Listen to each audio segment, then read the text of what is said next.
We have already seen the introduction to the author of the essay, Should the Assassin of Gandhi Be Killed?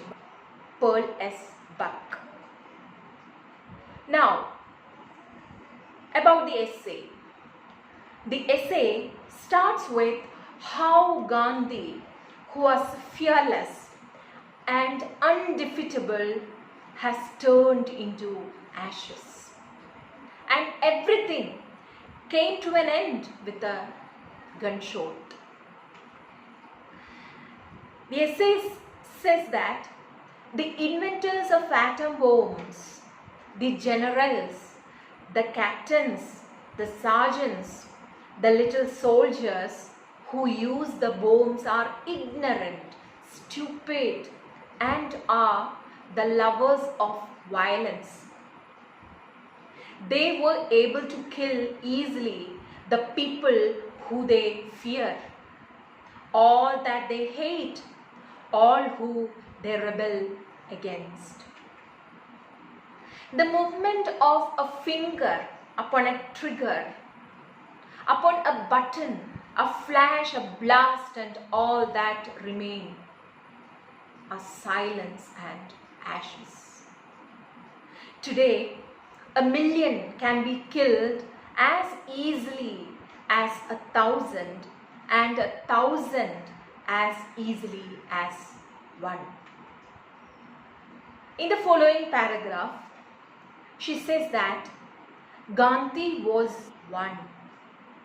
His voice was single, always gentle and always reasoning.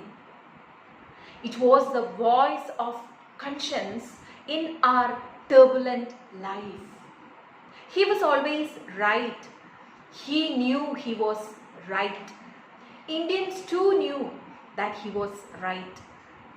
The man who killed Gandhi also knew that Gandhi was right. These are the opinions made by the essayist Pearl S. Buck.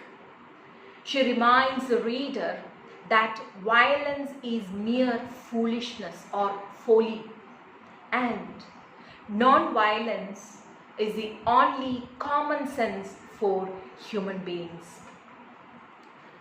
Gandhi has said, we must refuse to use violence. Resistance to the very end, he said, but without violence. She adds that we cannot wait for peace to be made after all the arguments settled, of selfishness of men to subside. Before that settlement comes, life is over. Following this message, the author talks about how simple is truth. Even though truth is simple, people fear truth. Pearl S. Buck draws the attention of the reader to the assassin of Gandhi, Nathuram Vinayak Godse. You know, he was sentenced to death on 15th November 1949. Now she raises a few number of questions at the reader about the assassin's fate. What is it? She asks if that was the right verdict to have Godse sentenced to death.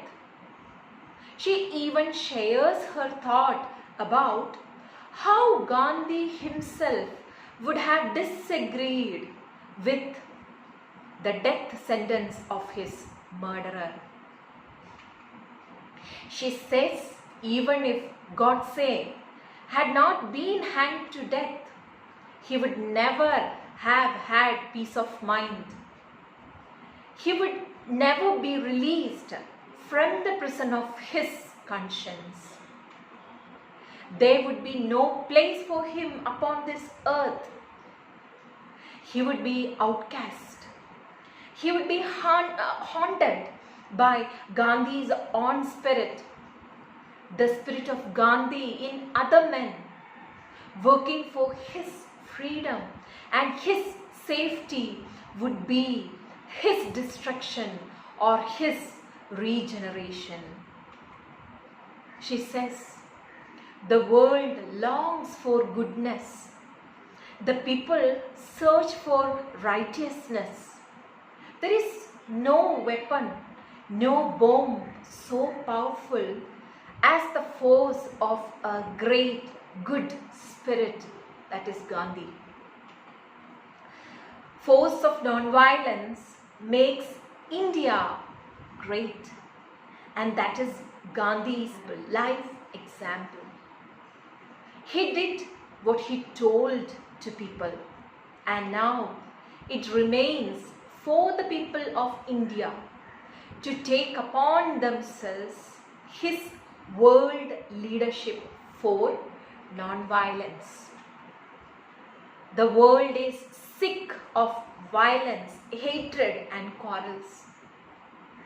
The world longs for the peacemakers. No war brings peace, for violence only brings more violence. The essay concludes with, O India, dare be worthy of your Gandhi, with which Perles Buck puts faith on Indians to be the messenger and the follower of peace and non-violence. Thank you.